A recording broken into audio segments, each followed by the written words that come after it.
Fernando Pimentel for BehindTheGloves.com here with Robert Garcia. Robert, have a huge card coming up January 28th. Carl Frampton, Leo Santa Cruz, and we got Mikey Garcia versus Dejan. I'm not going to butcher his last name. Your thoughts on the card on January 28th?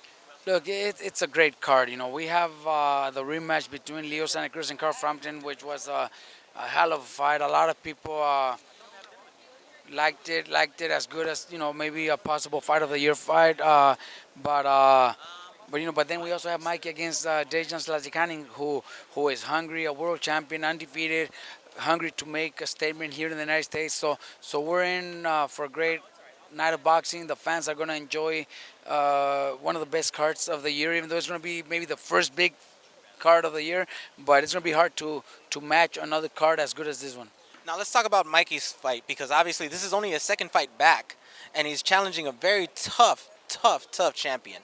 What are your thoughts on Mikey actually just pushing himself at this moment to do something like that? Look, Mikey went through 2.5 years. He learned so much of the sport, and the early part of Mikey's career, Mikey wasn't really hungry, wasn't really. Thanks, John. Mikey didn't really have the love for the sport because there was no challenges. The fights that he had, they were probably like too easy for him. Now he knows there's bigger challenges. That's why he came back, and they Showtime, Mr. Al Heyman and Devella offered him that fight July 30th, and Mikey said, "Okay, I'll fight for you guys, but with the guarantee that my next fight will be for the world title." Mikey mentioned it and wanted Terrence Flanagan because Mikey wanted that third WBO title, but they told us, look, it's this guy's a world champion. We have him. It's an easy fight to make. How about Dejan? Mikey said right away. He never questioned. He says, let's do Dejan. I want to fight for the title, and if you guys are gonna do what I asked you guys to do, then that's what I want. And then we got it. So now Mikey's not holding back, and Mikey's not gonna take it easy. After this fight, Mikey wants to go maybe move up in weight and challenge bigger names there, or if there's good unification titles at 135, then Mikey's up for those fights too. Mikey came back to fight the best and to leave a mark, and so people could remember him as one of the best fighters in the world. Now, obviously, Mikey, as everybody knows, is not promoted by anybody, so he's pretty much free agent, and he does what he wants. Is this what he wants for the rest of his career, just to do whatever he wants, pick the fights that he wants to fight, the champions that he wants to fight, and the difficult fights? Look, I'm not saying that this is what's going to happen for the rest of his career, because, of course, there's been a lot of interest from Mayweather himself. There's been a lot of interest from Richard Schaefer.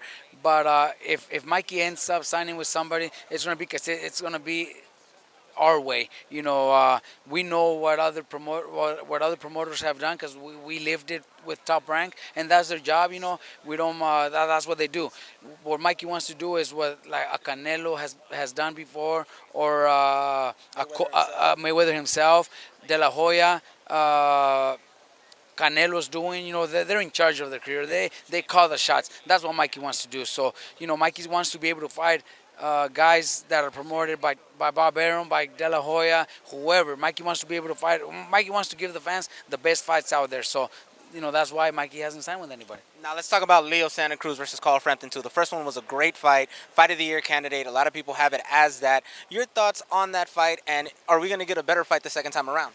You know what? It's definitely going to be a better fight. I think Leo, even though there's no excuses, and I'm not putting up any excuses for him because he never did either, but they were going through a lot with his dad. A lot of problems. He was battling cancer, so you can't go in the ring 100% ready. I think this time around, now that the dad is a lot better, I think he's gonna be much better, and he's gonna give the fans a better fight. But so is Carl Frampton, because now he knows Leo too. So now he's a solid featherweight. That was his first time at featherweight. So that's why the fight's gonna be even better than the first fight.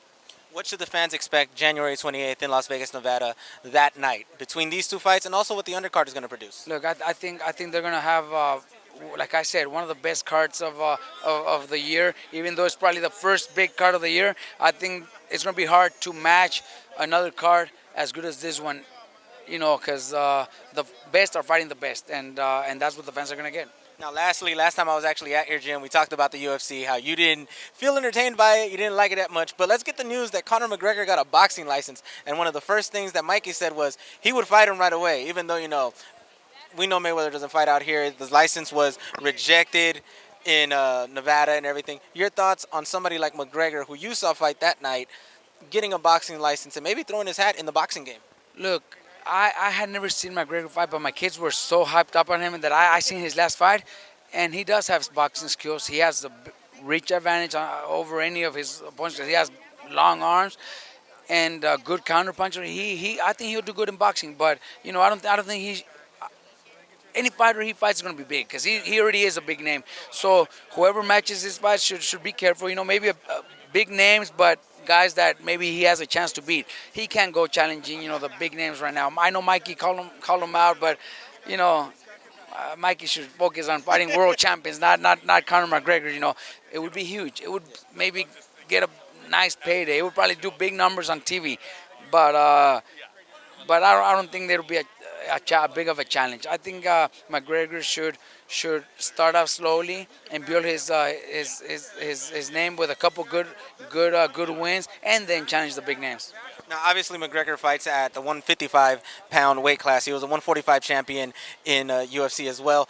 What weight class do you think, if he were to throw his name in the hat, would he come in? At 147, 154, 160? Well, I don't know how far he could come down, but if he's already fighting at 155 or something around there, so maybe 154, maybe the super welterweight division, and fight like I said, fight names, but guys that he could beat. All right, well, I thank you for your time. Always Robert, Fernando Pimentel, BehindTheGloves.com with Robert Garcia saying we'll see you at the fights.